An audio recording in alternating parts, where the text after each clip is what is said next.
ओम शांति। आज भोलानाथ बाबा एक भोला ग्राहक के रूप में आया है और निष्काम सेवाधारी के रूप में आया है। आज बाबा ने प्रश्न पूछा है कि वो बच्चों का सबसे बड़ा ग्राहक है। कैसे?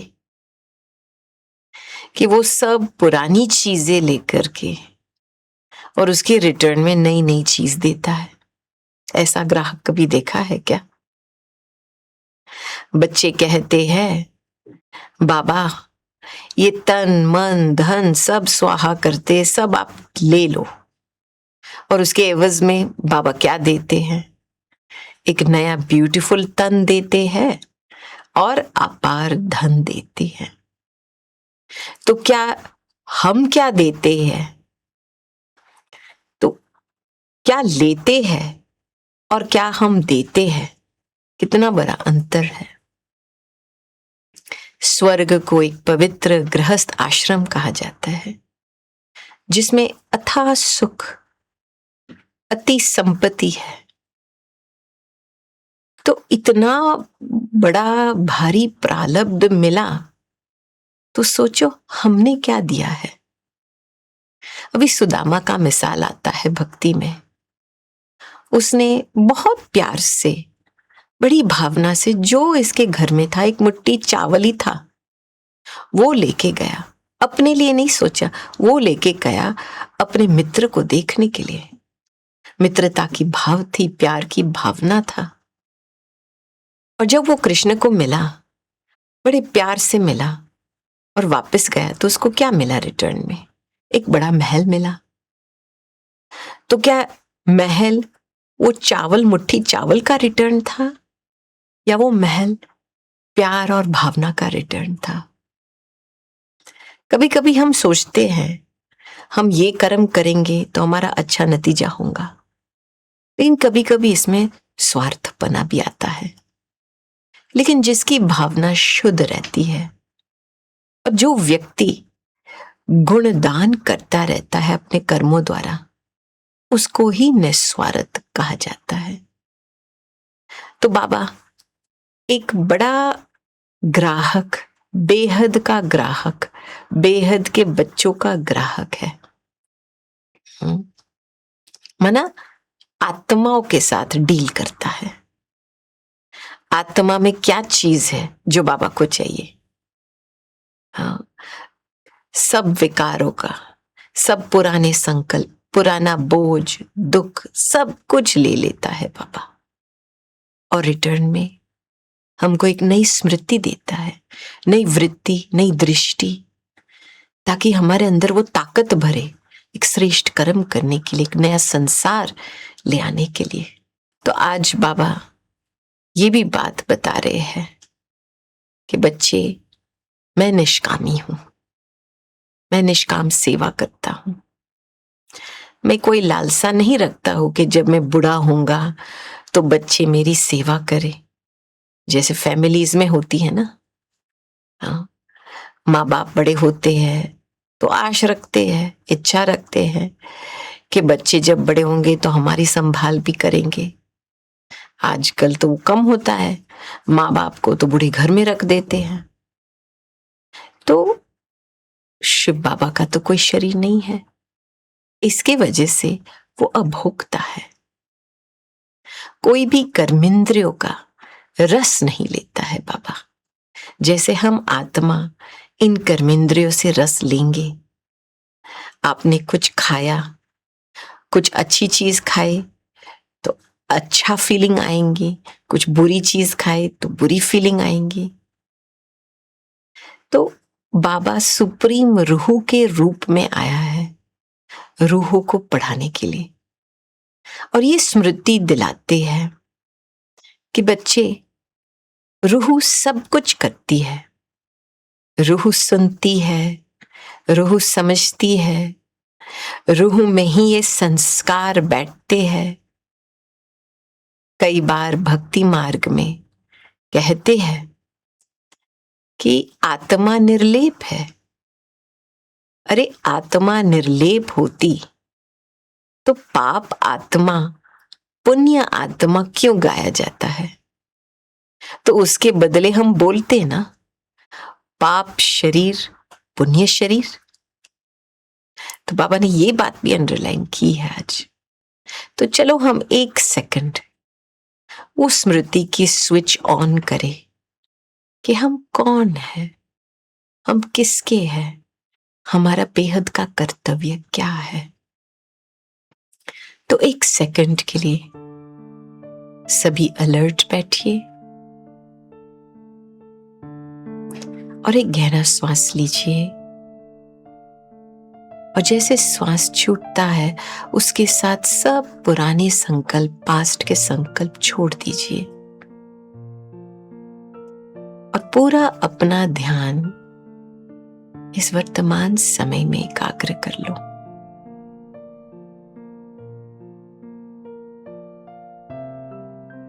अभी अपना ध्यान भीतर की ओर लेके चलिए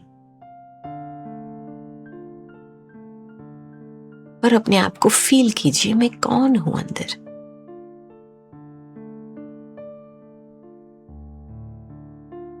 वो अति सूक्ष्म रूह जो इस शरीर और कर्मेंद्रियों को चला रही है, ये रूह की शक्ति इस भ्रुकुटी के बीच में विराजमान होती है, इन आंखों द्वारा देखती है, इन कानों द्वारा सुनती है, इस मुख द्वारा बोलती है और ये रूह इन हाथों द्वारा कर्म करती है।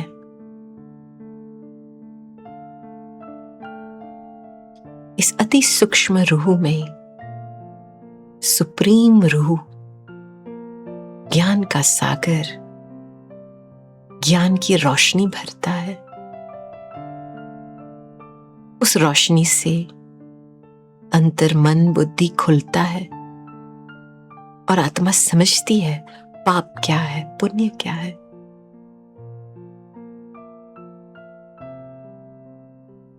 तो जितना आप रूह के डेप्थ में जाएंगे उतनी शांति की शक्ति बढ़ती है अंदर से, और शांति की शक्ति से ही हम नया संसार बना सकते हैं। ओम शांति। आज बाबा ने 2 बातों की क्लैरिफिकेशन दी है, महिमा योग्य और पूजनीय योग्य। देखो, बाप का तो पार्ट है, इस प्रकृति का आधार लेना है तो कुछ किया होगा तब तो महिमा है ना बाप की। शिव के मंदिर में लिंग की पूजा होती है, जब चैतन्य हो थे तब तो पूजा करते हैं ना। तो वैसे ही दुनिया में भी जब कोई मनुष्य अच्छा काम करता है तो उनका जड़ चित्र बनाते हैं और उनकी महिमा करते हैं।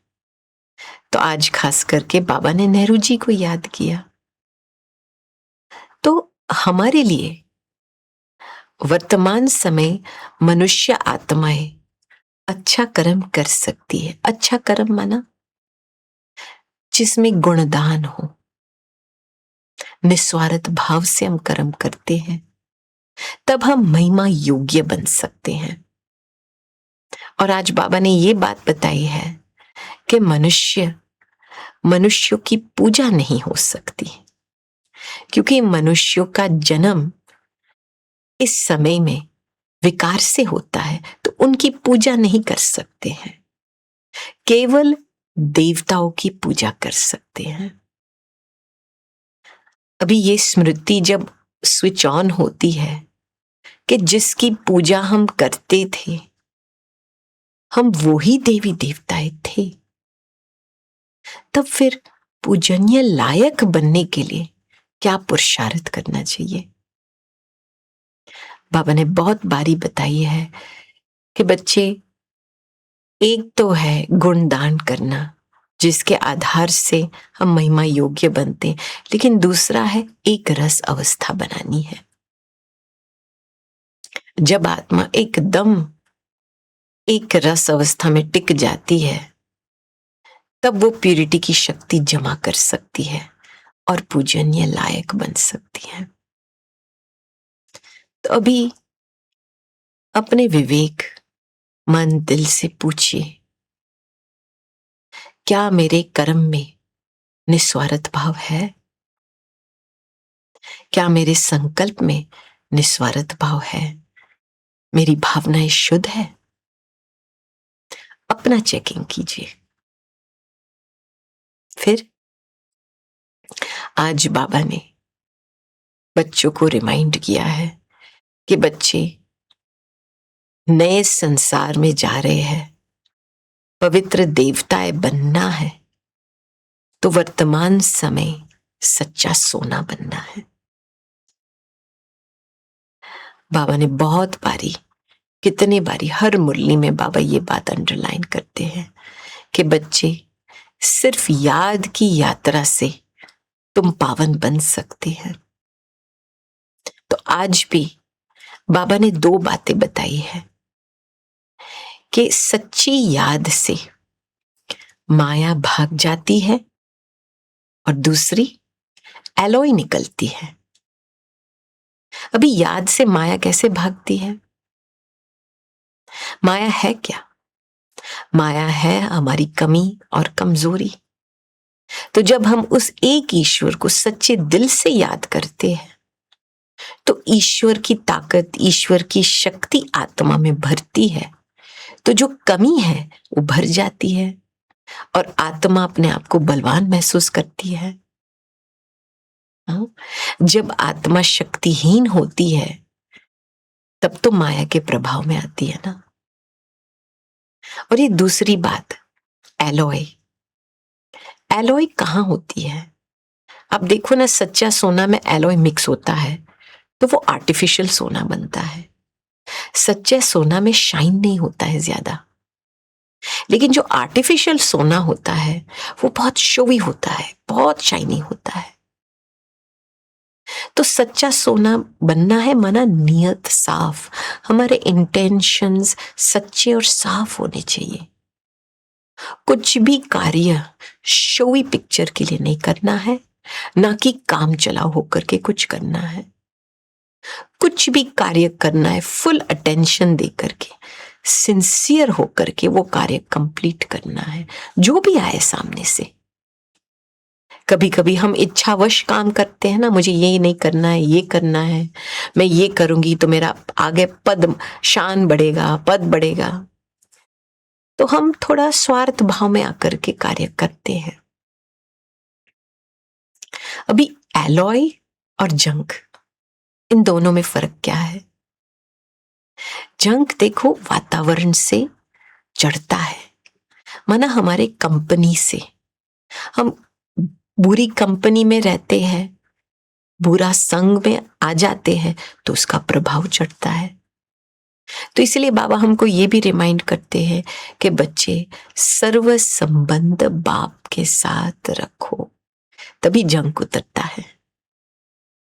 तो बाबा आज बहुत बारी अंडरलाइन की है बात कि बच्चे, योग को अग्नि बनानी है। भला आप याद करते हो, बाबा की बातें याद करते हो, हर संबंध में बाबा को याद करते हो, लेकिन वो याद एक योग अग्नि बने, उसके लिए क्या करना है? तो आज खास बाबा ने अंडरलाइन की है बात कि बच्चे, पुरानी दुनिया से वैराग्य होना चाहिए।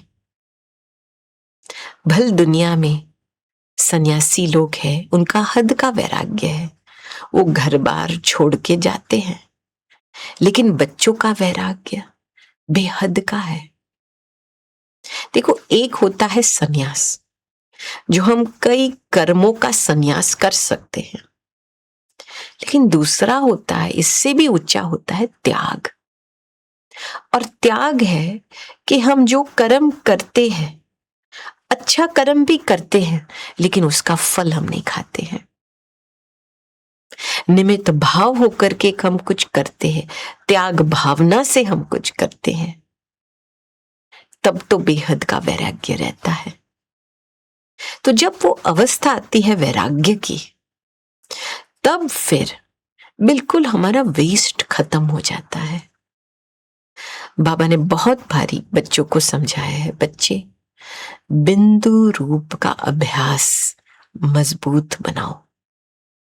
मैं आत्मा बिंदु, मैं बाबा की बाबा बिंदु और ड्रामा बिंदु, इन 3 बिंदुओं का अभ्यास करना बहुत जरूरी है।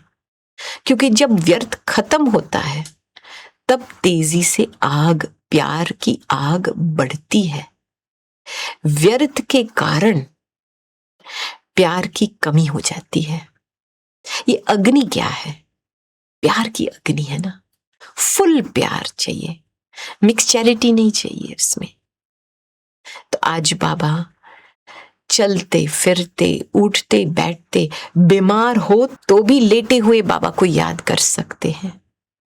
तो इसमें एक और सीक्रेट बाबा ने बताई है कि चलते फिरते मैं कौन हूं? मैं सारथी हूं। साक्षी की सीट पे तो बैठना है, लेकिन जब सारथी की स्मृति रहती है कि मैं आत्मा इन कर्मेंद्रियों को चला रही हूं, तब तो साक्षीपन, साक्षी दृष्टा की अवस्था रहती है और साथी की महसूसता भी होती है साथ में। तो बाबा की वाणी से हमको क्या महसूस होता है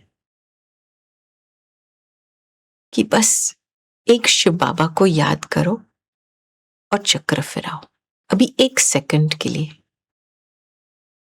बाबा ने हमको 5 स्वरूपों का ड्रिल दिया है। तो चक्र फिराना माना 5 स्वरूप को याद करना। तो चलो 1 सेकंड के लिए अपनी स्मृति को घर लेके चलिए, बिंदु बन जाओ। बिंदु आत्मा, बिंदु बाप के साथ।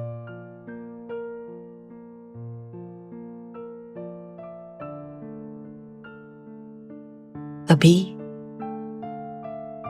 वो पवित्र बिंदु इस नई पावन दुनिया में अवतरित होती है।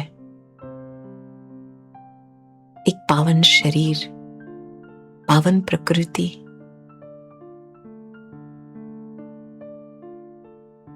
अपना देवता स्वरूप इमर्ज कीजिए।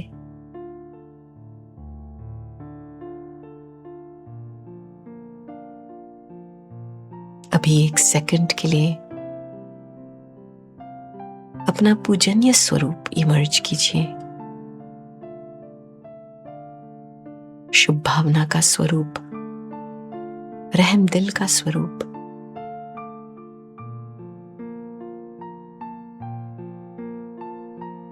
और अभी 1 सेकंड के लिए मर्यादा पुरुषोत्तम श्रेष्ठ ब्राह्मण स्वरूप इमर्ज कीजिए।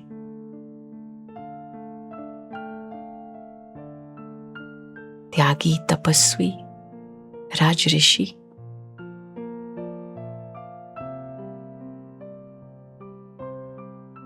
और अभी 1 सेकंड के लिए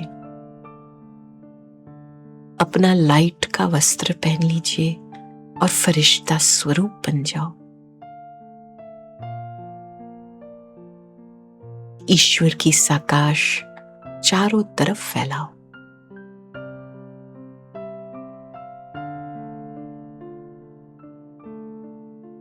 और अभी वापस बिंदु बन जाओ।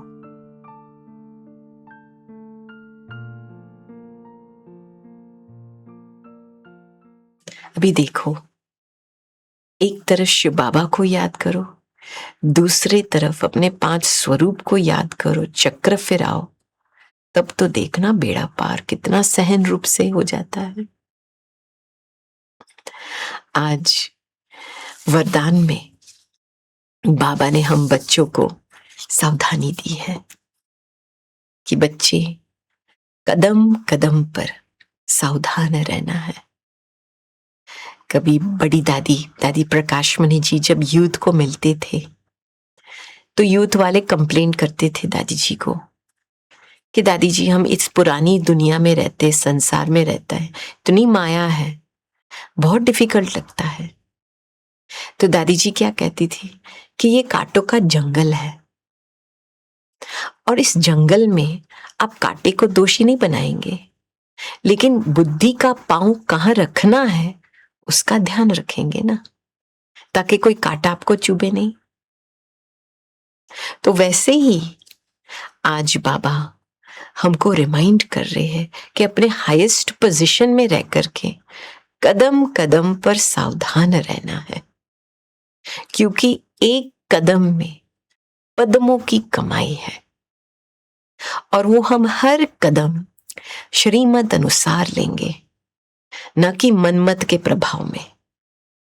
तो देखना ऐसे ही ऑटोमेटिकली जैसे एक लाइट की एक पाथ खुल जाती है हमारे लिए और हम जंगल से बाहर आ जाते हैं, हम अपने कर्म के हिसाब किताब के जंगलों से बाहर निकलते हैं। और आज लास्ट में स्लोगन में बाबा ने हमको ये रिमाइंड किया है कि बच्चे, जब आप मन को ऑर्डर में रखेंगे तो मन मना भव की स्थिति स्वतः ही बनी रहेगी। देखो, जब आप साक्षी होकर के अपना मन थोड़ा नटखट बन जावे, इधर उधर डिस्ट्रैक्ट हो जाए, तो एक सेल्फ गवर्नेंस प्रैक्टिस करो। मन को डिसिप्लिन चाहिए, मन को समझ दो, एजुकेशन दो। यही है मन को ऑर्डर में रखना। तो जब हम बड़े प्यार से मन को संभालते हैं, बुरी ट्रैक में नहीं जाने देते हैं, तो बहुत ऑटोमेटिकली मन मना भव की स्थिति बनी रहती है। ओम शांति शांति शांति।